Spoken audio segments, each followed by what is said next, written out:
chakula chenyewe ni cha kubangaiza na bangaiza watoto wale, na hakulala ni hovyo hovyo, nyumba yenyewe ni ya hovyo hovyo.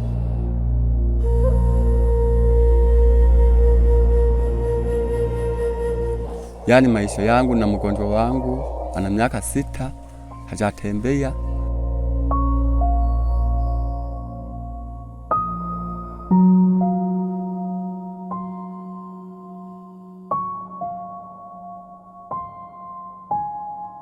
Yani maisha yangu kwa magumu, ni magumu kabisa. Mnisaidie kabisa. Wataalamu wa ujenzi wanasema nyumba ni choo. Wengine wanasema kwamba uzuri wa nyumba ni madirisha na pamoja na ezeko zuri kwa maana ya paa na mengineyo.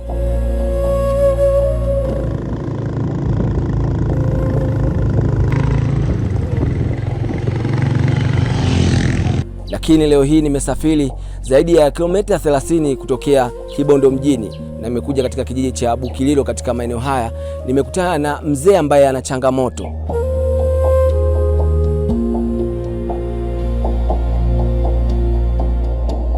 Nyumba yake kama unavyoona ni nyumba, lakini cha kushangaza haina hata dirisha moja. Unajiuliza kwamba ndani kukoje?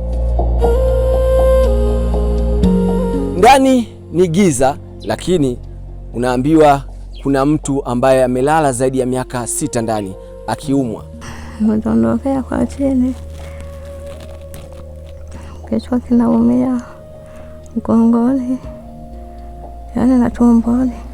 Hana matibabu, hana wa kuwasaidia, hana chakula, hana chochote cha kufanya, na amekuja kwa Watanzania kwa ajili ya kuomba msaada. Msaada wanipeleke hospitali. Nimepona na miaka mingi za kulala hapa kitandani. Kikubwa ambacho anahitaji matibabu, huku mume wake akisema ni zaidi ya mwaka 1.5 hawajawahi kula chakula safi. Kukipata kizuri ni vigumu. Kukipata ni vigumu kabisa chakula kizuri. Ripota wako wa nguvu Ali Dreams TZA nimeweza kukaa pamoja na familia hii kuja kuangalia maisha yao, wakitaka msaada kutoka kwa Watanzania, hususani matibabu ya mke huyu ambaye ni mke wake mzee ambaye anaishi hapa, na familia kiujumla wanahitaji msaada ikiwemo matibabu pamoja na mazingira mazuri ya kuweza kuishi kama binadamu. Nataka nikupitishe uweze kutazama nyumba hii ambayo haina hata dirisha moja, ni mlango, ndani ni giza, hawana sehemu ya kulala, hawana kitanda, hawana godoro. Ripota wako wa nguvu, kazi yangu ni kusogezea wewe, pengine Mtanzania una chochote cha kusaidia kuhusiana na hii familia. Ungana na mimi uweze kusikiliza historia hii ya kusisimua juu ya familia ambayo inapitia mengi kimaisha, wakihitaji msaada kwa ajili ya kuweza kuendeleza maisha yao kiujumla. Hapa ni nzuri kidogo. Mimi naitwa Karenzo Ndarusanze.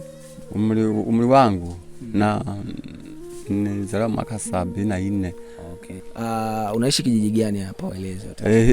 Kijiji cha Rusenga. Kijiji cha Rusenga. Wilaya ya Kakonko. Wilaya ya Kakonko. Sawa. Tupitishe kidogo kuhusiana na maisha yako hapa kijumla. Ulioa mwaka gani? Watoto wangapi? Nilioa mwaka 98.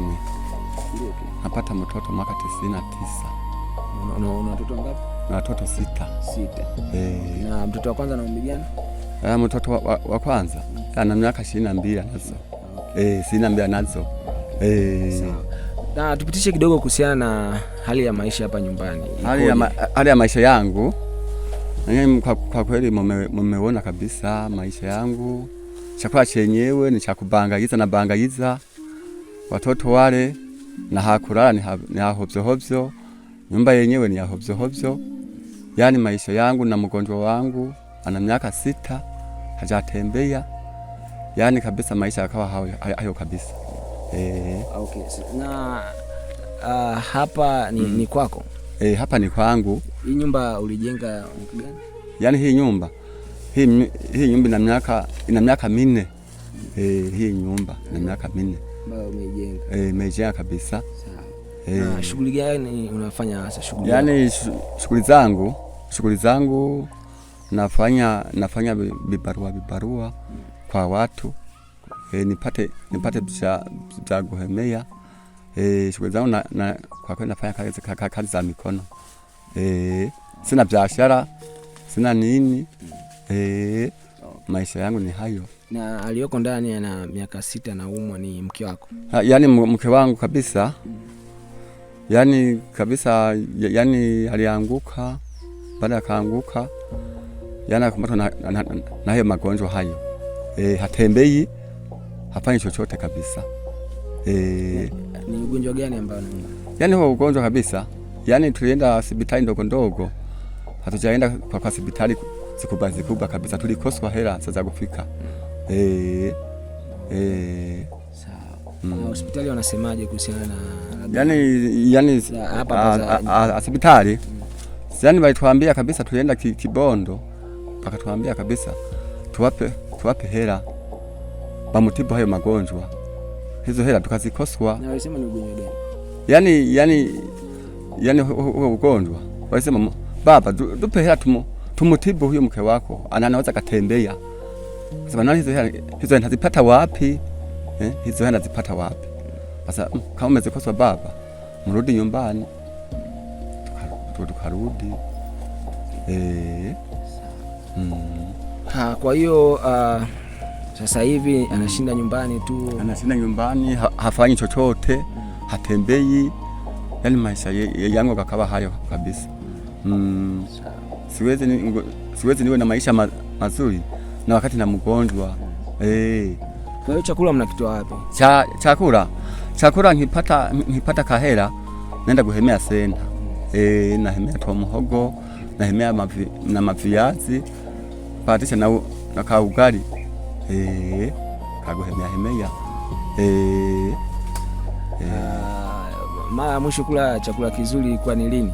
Yaani hapa au nani ilikuwa ni chakula gani pia? Kizuri. Yaani kizuri kukipata ni vigumu. Kukipata kizuri ni vigumu.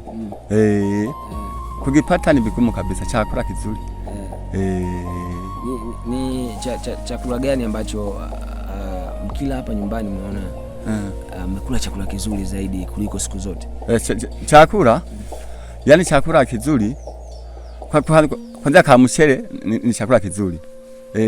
Tukapata lakini kukapata ni vigumu hiyo chakula. Kwa hiyo nyewe mimi nataka kufahamu, kwa hiyo nyewe mkila chakula gani ambacho hapa yaani ambavyo katika vyakula ambavyo mnakula unaona kabisa ukila chakula hiki ndio unaona umekula vizuri? Ni chakula gani ambacho mnapendelea kupika na unakiona kwako ni kizuri?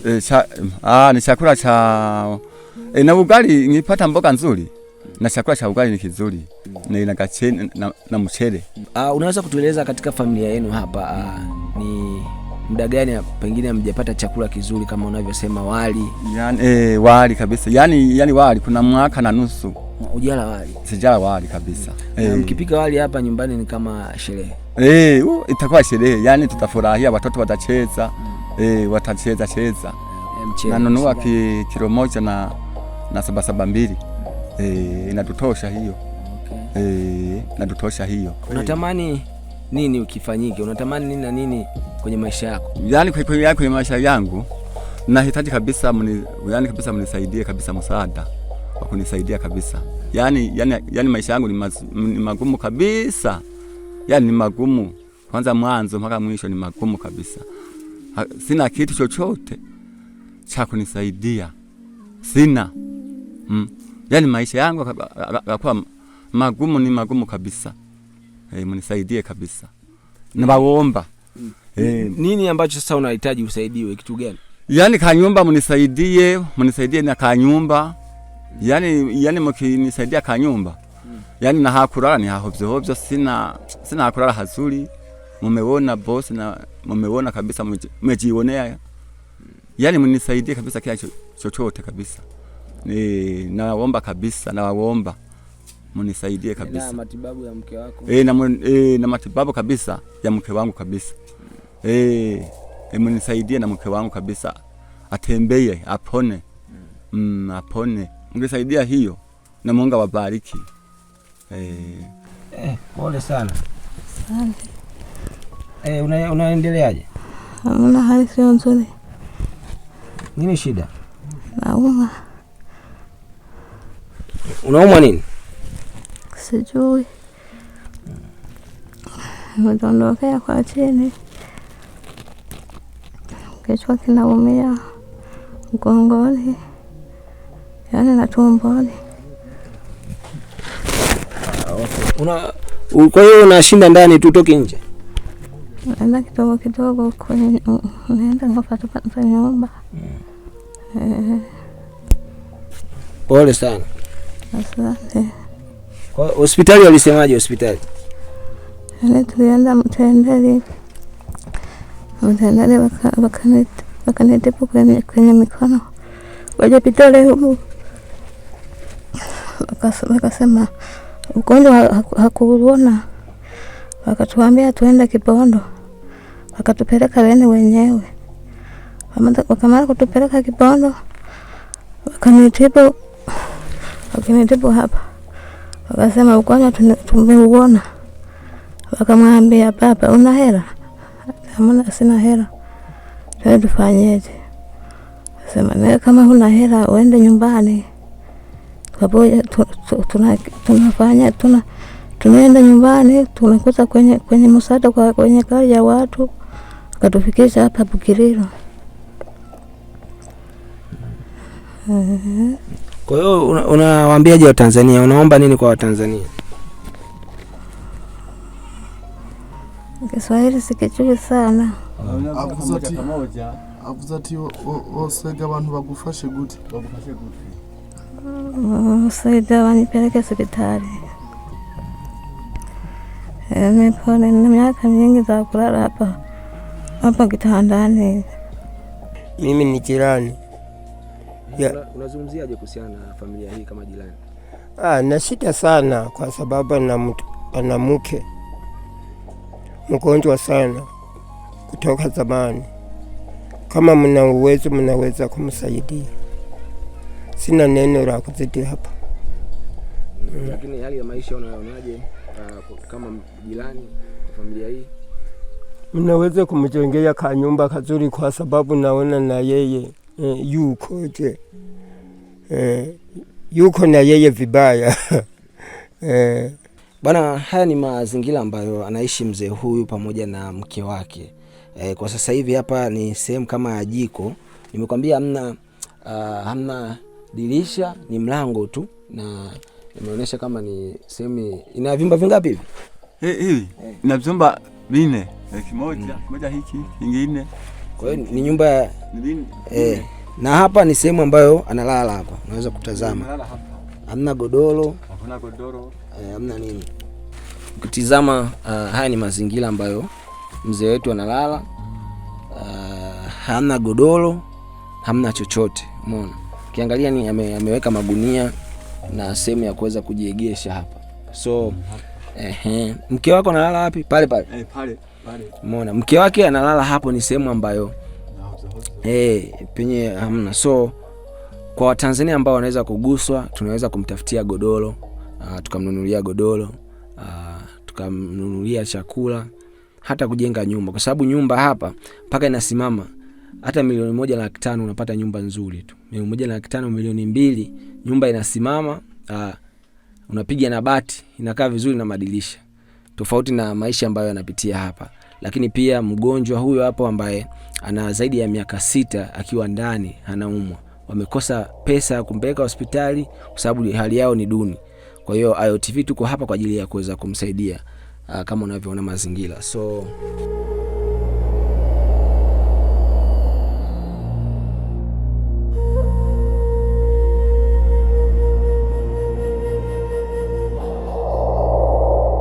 hapa ni kama sehemu ya kuhifadhia vitu, chumvi nini. Okay, sawa. Huku tunaweza kupita hapa. Unaweza tuvuke hapa. Okay. Huku pote ni giza. Na hamna godoro wala kitanda, umeona. So mazingira haya ambayo familia hii imeweza kuomba kwa ajili ya kuweza kubadilisha, lakini kikubwa tunataka tumpeleke hospitali bibi huyu ambaye ni mke wake, apate matibabu, ajue anaumwa nini, lakini pia tuweze kupata mazingira safi. Tukimpata wadau kama Watanzania waweze kumjengea nyumba, ni sawa tuweze kunani. Kwa hiyo AyoTV inaweza kusimamia hili na tukampa tabasamu kama wazee wetu hawa ambao wanasema hawana shughuli yoyote ya kufanya na wako kijijini, maisha yao ni duni.